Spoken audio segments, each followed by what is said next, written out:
welcome back to OOTP 25 with the Chicago White Sox, folks. That's who we're going to be playing with here in our return to 25. As you can see, we are keeping the theme of what we usually do with our GM name, where it's basically just some artist that I've been really into lately. Listening to a lot of Sugar lately, more than Husker Du, a little bit of Husker Du, but mostly Sugar. Copper Blue by Sugar.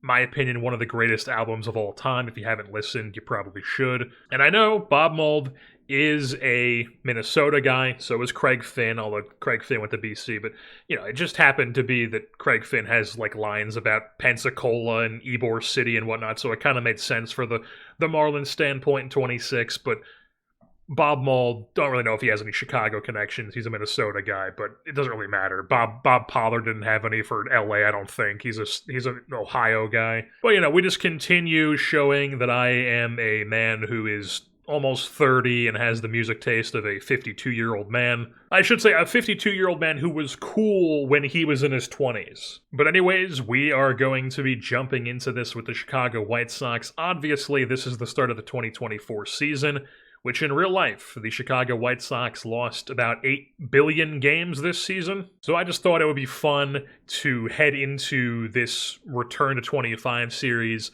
as the team that was the worst in real life in 2024. And it would be fun to see how many wins we can get that the White Sox did not get in real life. Can we try to, just scum our way to, a 70-win season or something, even though that kind of would be disadvantageous to us because we're trying to get, a draft pick that's pretty high. It's not like I'm expecting to be able to do some miracle and, make the playoffs or something, but I just want to see what we can do. Not that, this is a one-season thing. This is going to be a long-term series here on OTP 25. How long? I don't know. Is this going to go right up until the day 27 drops? Probably not. OTP 27, that is. But we're planning on doing this for quite a while because, as we know, I love playing OTP. It's just OTP 26 is a horribly made game that runs like shit. But without further ado, let's actually hop into taking a look at what we have here with the White Sox heading into this 2024 campaign. First things first, we're going to look at the coaching staff because we will probably end up making some changes here.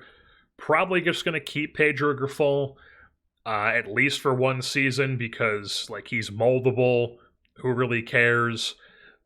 See if maybe we can do something with him that wasn't happening in real life.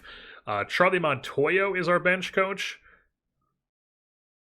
Wasn't Miguel Cairo the bench coach in real life? I don't know if this is just not accurate or not, but anyways, Charlie Montoyo is our bench coach. We'll keep him around. Ethan Katz, I know in real life he's best friends with Lucas Giolito or whatever, but average pitching, horrible. Yeah, this guy is going to get fired. We don't even care. So Ethan Katz, you are gone. Marcus Timms, apparently they don't have any of his time he was with the Yankees listed on here, so he's just horribly rated. We're going to get rid of him. And then I looked at this ahead of time a little bit. Our first base coach has some decent stuff going for him, so he's going to stick around, as well as our third base coach. And then our team trainer, maybe we keep him around because he's got this legendary rehab ability for the arm, leg, and back. And then the prevent arm is only average. So maybe we think about keeping him around, but we will look to see what's out there. And then the scouting director will also be fired because I would like something better than good for those categories. So maybe I'm the trainer, but we will definitely be picking up a new pitching coach, hitting coach, and scouting director. I don't think... Yeah, our pitching coach in AAA, not really somebody we're looking at. The hitting coach, maybe. Maybe we bring up the hitting coach. Good and average. Only average for Nicky Delmonico. Sergio Santos, former pitcher, only okay at teaching pitching. The pitching coach, not that great down there. The pitching coach, maybe. Maybe we go with John Kovalik. No, poor development. I mean, this guy is... what's even the fucking point? Why are you even coaching? I mean, that's like, what? Jesus Christ, folks. Charlie Romero, maybe, probably not. Now, only average teach pitching. We'll probably keep him down there. Probably more of a base coach than he is anything else. Excellent teach pitching, but he's got horrible, like, this stuff. Don't love that. Do we look at the hitting coach? So this guy's a hitting coach who can't teach hitting, but he can teach pitching. Jesus Christ, what are we doing? No wonder why this team's a mess. And then we got, the rookie balls. We got Doris. Once again, a guy who's probably more suited to be like a position coach at the major league level, but he's pretty decent. He's only got average pitching, though. And then for the hitting, we already looked at this guy. Pitching coach, Brito, I mean, just terrible. Jose Brito. And then Julio Bruno, just terrible. So, don't really think we're going to be promoting from within. We're going to be looking around. Start things off with the pitching coach side of things. We might end up sticking with this guy for a while because a lot of these guys available at the start are quite damn good. So, like Bryce Bentz here, Australian, struggles with temperamental, works well with easygoing. Legendary pitching, good, excellent with aging, which I do care about at the major league level. Oh, and that is another thing. Do I have my... I'm going to have to do all... Oh, wait, no, we do have it. We do have the pitcher ideal. And then we have the batter. Okay, so it carries over from save to save. I did not realize that. That is fantastic stuff. We do have our setup here on the images. I thought I was going to have to do all my stuff over again. And we do, we have the coach ratings custom. Some of this is probably a little bit different than I had set up in 26. We will, deal with that as we go. But for now, it's fine to leave it what it is. 65-year-old Dave Righetti is out here. Same with 69-year-old Larry Rothschild. Probably not going to go with one of those guys. I mean, this guy's got excellent relationships, but he can't really teach pitching that well.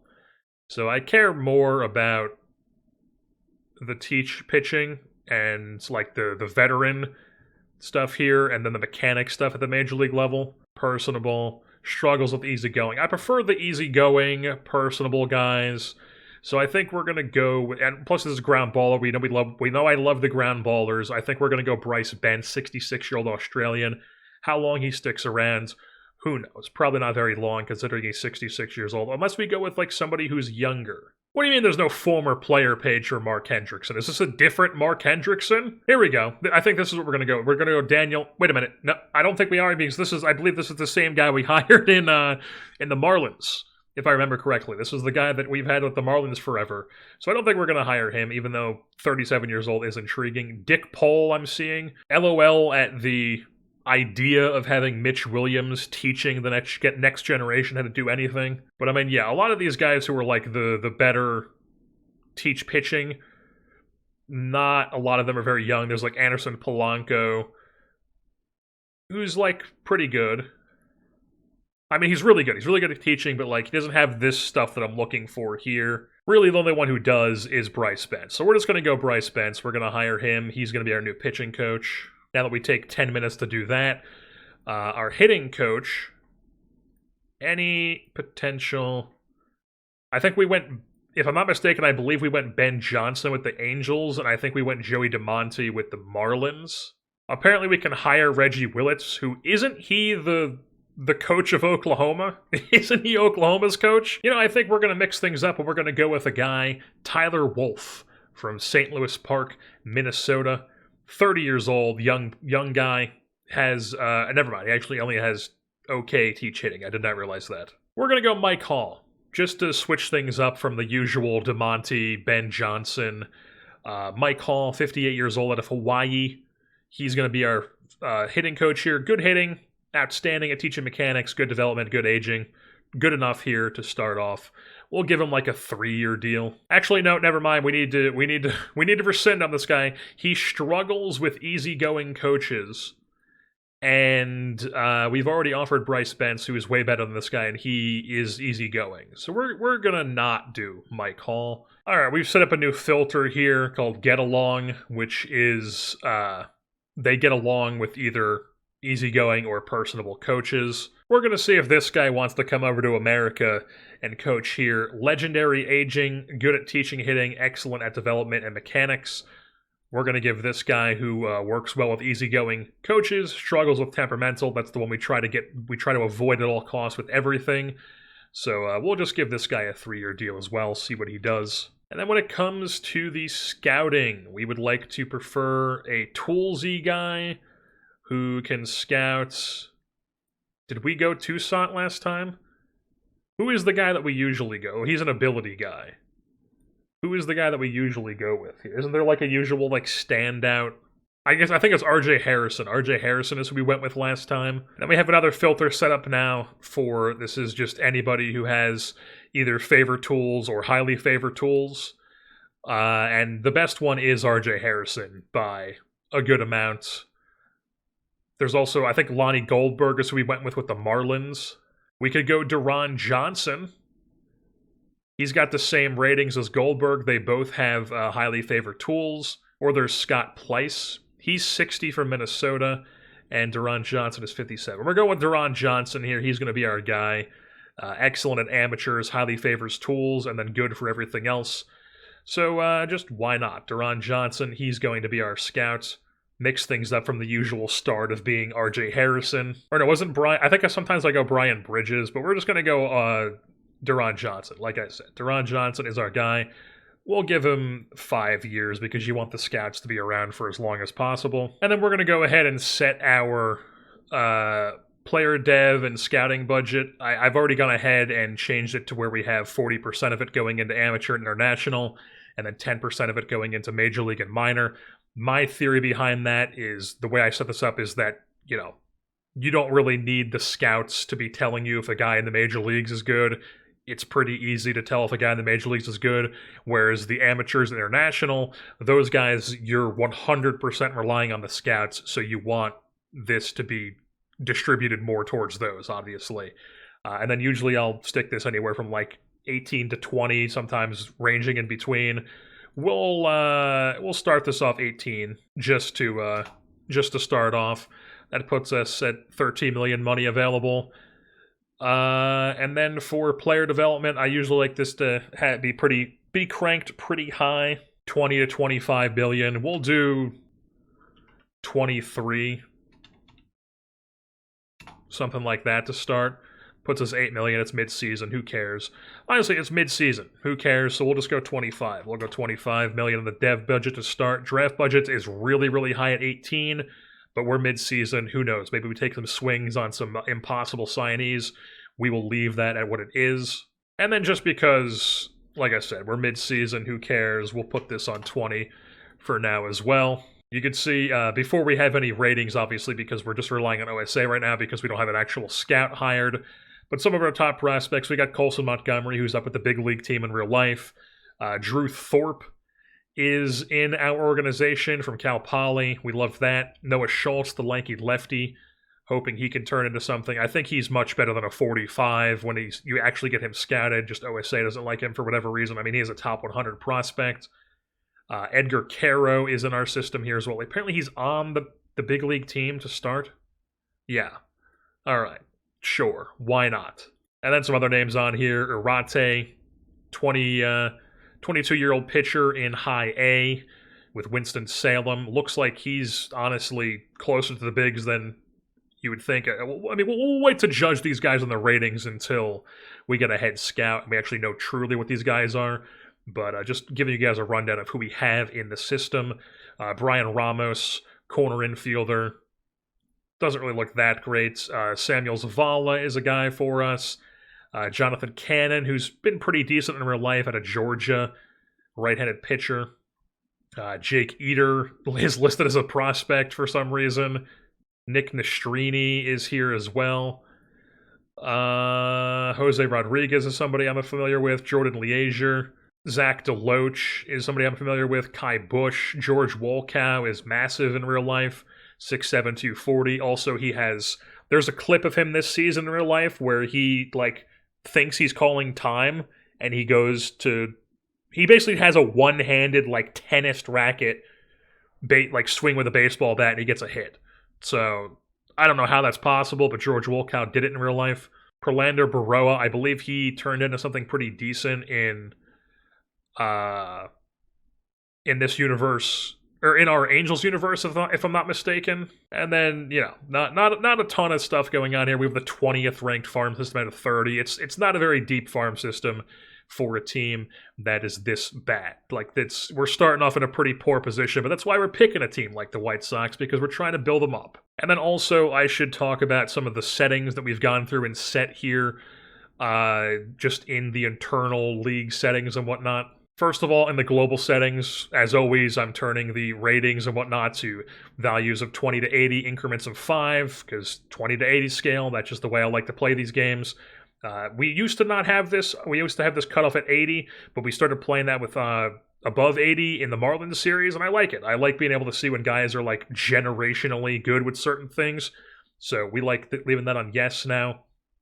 And then we also have owner goals disabled because I just don't like that gimmicky bullshit in these games.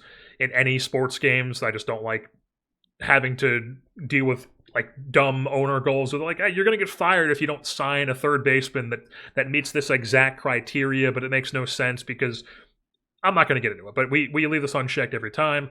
GM-only users are in control of the lineup. Sometimes this messes up and the coaches will still take control of the lineup. If they get to that point, but we try to, not have coaches who are, getting too big for their britches and trying to control everything. When it comes to the development speed settings, we like to slow down the aging, have our guys stick around for a little longer than usual, 0.950. The batter dev speed we have at 1.025, which is what I was using in OOTP 26 as well. Nothing crazy, but it's just a little bit faster of batter dev speed because batters do develop pretty fast in real life these days. And OOTP as a game hasn't really caught up with how fast guys develop. So the default 1.0 just isn't really fast enough for me. But then the pitcher dev speed, we're just going to leave at 1.0 and see how that is. Maybe we change it at some point, but for now we're going to keep it there. And then TCR, I think I left this at 100 for the Marlins, but I usually play with it at 110. So 110 is the TCR. This will make it so just sometimes guys get worse, sometimes guys get better for no reason. It'll just happen. It's talent change, randomness.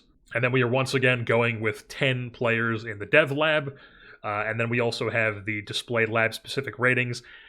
In the completion email, checked on, we are going to be rocking with this for our trade settings. This is 2 ticks below the max difficulty. I think we were playing 1 tick. I think we'll leave it at 1 tick. Maybe 2. We'll start with 2 ticks. We'll start with 2 ticks below. We might move it up if it's too easy. But I think we were playing with 1 tick below hard on OTP 26. We're going to leave it like this for now. We'll mess with this if we need to. No hard mode, no reputation trading. I'll probably end up turning off the trade deadline because I just never use that gimmick thing in game. And then we've changed the ratings to be 40, 30, 20, 10. The only thing we've changed here in the rules is the number of options in a season. This is default set to 5, but sometimes the AI teams will just not know how to deal with that. And what you'll see is that they'll just try to move a guy up and down 5 times in like the first 2 months of the season, and then the waivers are just constantly filled with guys who should not be on waivers because teams are just DFAing like 22-year-olds that they're trying to move up and down constantly in one season, who have like 2 option years left after this season. So we just put that on no limit. We also have the league evolution checked on just so we can uncheck everything except for more or less offense and more and less pitching. We're going to have this checked on from the start this time around. We've renamed the Silver Slugger and Gold Glove. This is usually Platinum Stick and Great Glove. We rename it to what they are in real life. And then when it comes to this player settings page, I like to make it so there are more international free agents to choose from. I just think that's more fun. This is usually set to 120. We have it set to 180. More international discoveries. We have this set to more as well. And then international established free agents, we'd like to set that to 5. And we have it edited to where it's just Japan, Cuba, and South Korea. And then there are none of the from independent leagues because we do have the independent leagues loaded into this universe. And I've also edited a little bit of the nationalities that can come in through the scouting discoveries. It's still mostly Dominican Republic and Venezuela, obviously, but then, Mexico's third. Curaçao's not checked at all on this, so we have Curaçao checked. Panama, Australia, we bumped up a little bit because more guys are coming from Australia these days. Colombia, Cuba. Bahamas are checked on because more guys are coming from the Bahamas these days. And this is just not on at all. Nicaragua's on here. The Netherlands are not usually checked, I don't believe. Or maybe they are, but we moved it up a little bit to be the same as Netherlands Antilles. Honduras, I don't believe, is usually checked. We have that on. And then Brazil, Germany, Italy, Aruba, and Czech Republic, who's not usually checked on, is the lowest one to be set. So that's what we're rocking with for now. We may change and add on some cool ones at some point, being like, oh, it'd be cool if we had guys from Chile or something like that. But that'll be like a 10 seasons into it type thing. For now, that's what we're rocking with. And then the only thing we've changed here in the stats and AIs page is the stealing bases. This is default set to normal. Guys are stealing a ton in real life, so we have set this to often. Maybe we move this up to very often at some point, but for now, it's just going to be often here for the start. And those are the only changes we made to all the different settings. All right, so we've simmed 2 days, and all 3 guys that we offered accepted their deals. So we have a new hitting, pitching, and scouting director to our staff. All right, so we've gone ahead and requested a scouting report on our whole 40-man roster here, which is this 28, which is the 26 currently on the team. And then I would assume the 2 guys who are on the 40-man who are hurt, which is probably Jesse Schultens, who's out for the whole year. We should talk about the injuries here, first of all. Jesse Schultens out for the whole year with torn UCL. Matt Foster, reliever, out for the whole year with the torn UCL. Schultens is barely any service time guy. Matt Foster has 3 years of service time and is arbitration eligible. We also have Shane Drohan, who is a prospect who in real life went to the Red Sox in the Crochet trade. Oh no, we got him. He was a Rule 5 pick. From the White Sox. I could have sworn that he was back on the Red Sox at some point, but I guess not. Maybe I'm just misremembering things. The timeline's all out of whack for me. We're going back a year now and trying to remember transactions that didn't happen or did happen. It's all confusing, folks. But Shane Drohan in our system here, out with a strained shoulder right now. Jimmy Lambert is out with a sore shoulder for 4 to 5 months. He's probably going to miss basically the entire season. And then Max Stassi, a good defensive catcher, who is probably going to miss the whole season as well. So a lot of injuries here. Some guys in the minors too. Sean Burke, probably somebody who could pitch in the big leagues at some point. Or I don't know, maybe not. In this, it looks like he's not really rated that highly. We also have Davis Martin, who is one of the better pitchers in real life at a Texas Tech. We know I love that. Reckham. He's also out with 2 to 3 months with recovering from Tommy John surgery. Jonathan Stever, recovering from a lat strain. We have Joe Barlow in AAA, recovering from a shoulder injury. Corey Knievel, I always mispronounce this guy's name, but I'm very much aware of who this is, recovering from a torn labrum. And Edgar Navarro, recovering from UCL surgery, out for the entire season. So a lot of pitcher injuries here in this organization. But like I said, we have gone through and requested scouting updates on all of our major AAA and AA players, as we will then decide what's going to be what our major league roster is going to be looking like here. Oh, this is good stuff. Jerry Reinsdorf thinks that we should stay close to an even record. The team that lost a bazillion games. He believes that this team should stay close to an even record. Just get out of here, old man. See, this is the reason why we, obviously unrealistic owners are a thing in real life, but this is a game. I'm not trying to deal with some bullshit owner thing where they're like, oh, I think that you should win the World Series as the 2024 White Sox. Look at this shit. Even? You want us to be even? 500 team? I mean, what are you looking at, man? Oh my god, man. Oh, it's beautiful. It's beautiful. It just after the game being open for 2 hours, not 10 minutes, 2 hours the game's been open, I just start feeling a little bit of the lagginess, so I go settings, just reselect, and instantly it's snappy again. Everything's all good. Oh my, what a concept. Alrighty, so we are here. It is March 28th. We are going to be kicking off our season. Before we do that, let's take a look at some of the wild, wacky stuff that we are doing to try to get this White Sox team to the finish line. On the pitching side of things, this is where the wackiest stuff is happening. Just a radical idea to do as many openers and followers as possible. Obviously, we have Garrett Crochet, who is an absolute stud. He is not going to be a follower, obviously. He's going to be our hoss. He's our guy. We're letting him just go out there and just let it eat. He's our number one. He's our ace. He's doing his thing. Eric Fetty, I thought about maybe making him a follower. We still might do that at some point if he proves that he can't quite get it done as a regular starter. But we're going to at least let him try to be a starter. And then behind him, it's going to be 3 followers, and we right now have 4 different guys listed as openers in the bullpen, just trying to figure out which ones are the best of the best when it comes to openers. We're going to be experimenting a ton with the bullpen this season. Basically, just guys are going to be moving up and down. We have guys who, like somebody like John Brebbia, who we have on a $4 million deal. Don't really love this guy. I would never sign an extreme fly ball guy with 45. But he's one of our better guys we've had, so we're at least going to start the season with him and see how things go. But, if he struggles through like a couple weeks, I'm not going to be very shy about just being like, get the fuck out of here, man. Somebody like Brebbia. But, yeah, the followers, Drew Thorpe, who could be really good for us at some point, 23 years old, out of Cal Poly. Ground ball pitcher. Like I said, looks like he has the ratings to be pretty good. Right now we have him as a follower.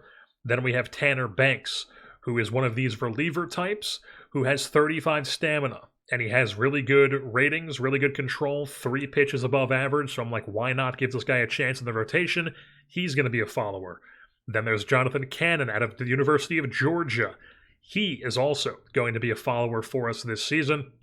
So we have 3 followers, and then in the bullpen, we have Jordan Leisure as a stopper, because he, on paper, is our best reliever. That's just what it is in this bullpen. And he's also got 35 stamina, so I figured why not make him a stopper. Tim Hill, called him up from AAA. Lefty, funky, submarine lefty, high control, high movement, good adaptability, work ethic. We want him being a lefty in our bullpen because we love Tim Hill. John Brebbia, we already talked about him. Sammy Peralta, we called him up to get another lefty on the big league staff. Just thought he was the best lefty we had available to us in the organization. That wasn't already in the big league team. And then Michael Kopech, not going to be a starter. He's a reliever for us.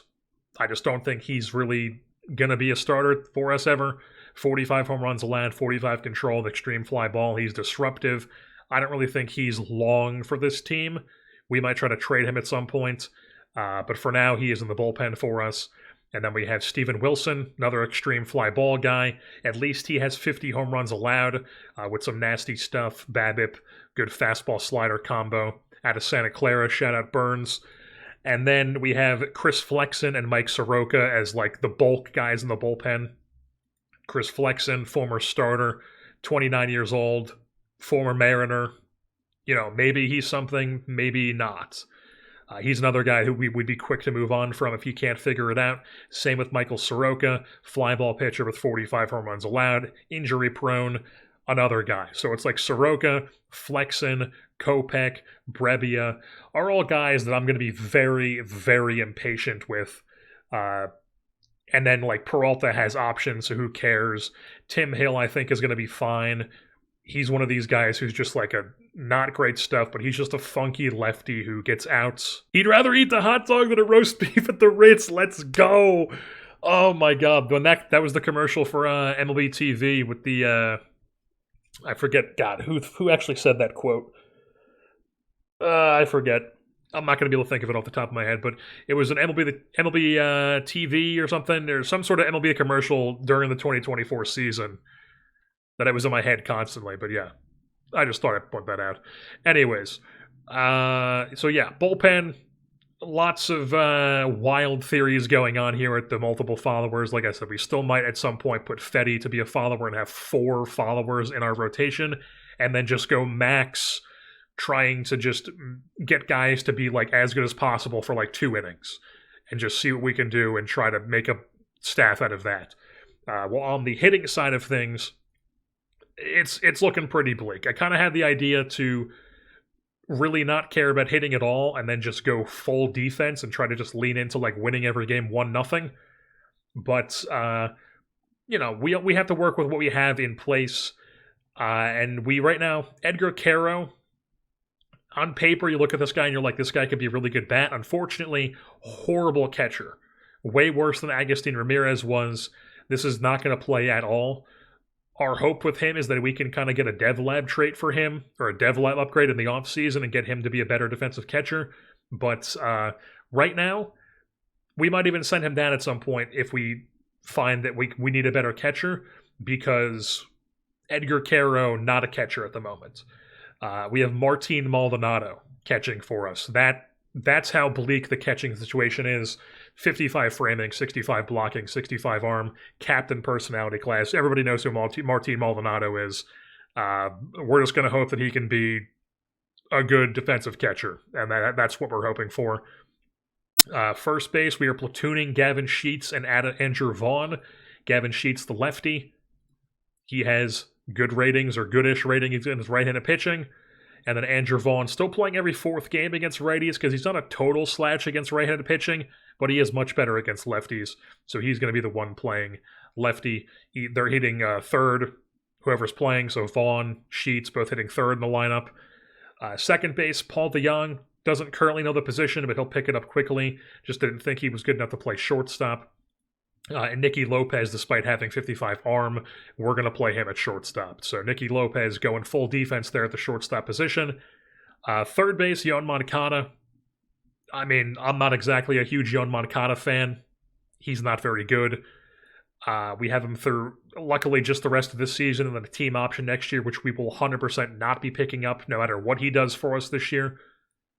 And he's a guy who's okay-ish against righties, has some good BABIP, and then against lefties, the juice in the bat goes down to just good BABIP. So, who knows? Maybe he's something, maybe he's not for us this season. And then in the outfield, we have Mark Payton, the former Longhorn legend, left-handed bat, coming off a 2022 season in AAA where he was really good. Good personality class, good enough to play left field. I figured, why not give this guy a chance to be our left fielder? Because he was on the roster to start for us, so why not? And then center field, obviously, Luis Robert Jr., hoping he has a better season than this that he did in real life in 2024. We shall see how things go. And then in right field, we have Rafael Ortega, the former Cub, left-handed bat, really good eye against right-handed pitching. He is our leadoff guy. And then, unfortunately, we just don't really have the ideal left-handed pitching lineup guy to be playing in right field. And then we also have Brett Phillips. On the bench, we have Brett Phillips, who is a just obviously very good outfielder, good eye, bench player for us. Brendan Shoemake is our backup infielder, decent defender. And Eloy Jimenez is our DH because I don't want to play this guy in the field at all, obviously. But yeah, like I said, against lefties, Ortega's still leading off because, against righties, he's obviously the best option. Against lefties, he's got a 50. And then when it comes to against lefties, we've really, we're not going to lead off Vaughn or Robert, who also isn't even an on-base guy anyways. We're not going to lead off Jimenez. Maybe we could lead off Moncada against lefties. Not really wanting to do that, though. DeYoung, not really wanting to lead him off either, obviously. Mark Payton, I guess, is a 50-eye guy. Maybe he leads off against lefties. We're obviously not going to lead off Martin Maldonado.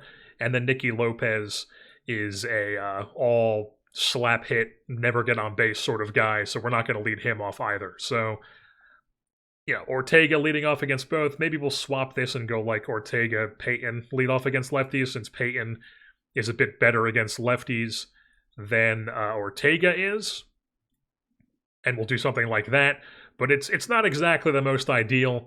If you're wondering where some guys are, we have Andrew Benintendi just down in AAA. He's just in AAA to start this save. I did not put him down there. He's just not on the 40-man roster in AAA. Making this much money, obviously, At some point, maybe he comes up if Peyton can't figure it out in left field. But, we're going to be experimenting a ton this first season here with the White Sox. So Andrew Benintendi, I'm sure, is going to be up in the big leagues at some point and then only play against right-handed pitching because he just can't play against lefties. We also have somebody like Dominic Fletcher, who I'm kind of excited about. Really good defensive outfielder. Could play you all three outfield positions. Decent bat against righties and that can hold his own against lefties. He's interesting. Kevin Pillar at some point might be up in the big leagues for us. Veteran right-handed bat in the outfield. Zach DeLoach is like a younger guy we have in AAA. He might be interesting. Angelo Castellano, right-handed bat. Maybe could play some second base, some third base. Doesn't really have the most intriguing bat, though. Zach Remillard can play all over the place. Not really great at any position. Can't hit. Colson Montgomery, I'm sure, will be up in the big leagues at some point this season. When that is, we will have to see. Maybe he's not, maybe he isn't, but for now, he's going to be in AAA to start the season. Lenyn Sosa in real life has kind of gotten a bit of juice in his bat, but in this doesn't really look anything too intriguing. We'll see how that thing goes. Tim Elko might be a guy that we might mess around with. Ole Miss legend, decent amount of pop in his bat. If we need a first baseman DH type at some point, Tim Elko could be a guy we call up. It had this Michael Turner guy as our catcher, along with Edgar Quero, and I obviously wasn't going to have two catchers with 45 framing at the big league level, so that's why we have him down in AAA, and Maldonado is starting for us. As far as pitching goes, Jake Cousins is an interesting ground ball option. He will be in the big leagues at some point this season. And then there's just a bunch of 40 overall options, like Jake Woodford, decent control movement, Brian Shaw, veteran. Already clicked on Brian Shaw. Lane Ramsey, maybe at some point comes up. Davey Garcia, formerly of the Yankees, maybe he comes up at some point. Justin Anderson, maybe he's up at some point. Tuki Toussaint, maybe he's up. Jared Schuster in the rotation, lefty. Nick Nastrini, maybe at some point he's up. Yohan Dominguez, Perlander Baroa. And, we got some options that we might see up in the big league at some point. Like I said, we're going to be experimenting a ton. I'm not going to be very patient with a lot of the guys we have on this team. And we're gonna go through the dumps. We're gonna be in the mud the first couple seasons in this series, but that's what we like to be. I like to grind these teams up, build them up, see how quickly we can get them up. I can't imagine the White Sox are gonna be very good very quickly, but we're gonna try. We're gonna try to get this team to a respectable state, I guess I should say, a respectable level of good ball. But heading into 2024, this is what the team is going to be looking like. And we'll see how they do. Oh, I should also mention that we did offer a couple different minor league contracts to guys, and then we did offer a contract to Matthew Boyd in free agency. He has 3 to 4 months left on his Tommy John. He will be in the big leagues at some point this season. He will be able to play. I'm going to miss, obviously, the good chunk of the season, but I figured why not give this guy a shot? Maybe he can come back before the deadline, maybe pitches a few games, we get something for him at the deadline. Who knows? But Matthew Boyd here, we do have a contract offer out for him. Hopefully he signs it and is good for us.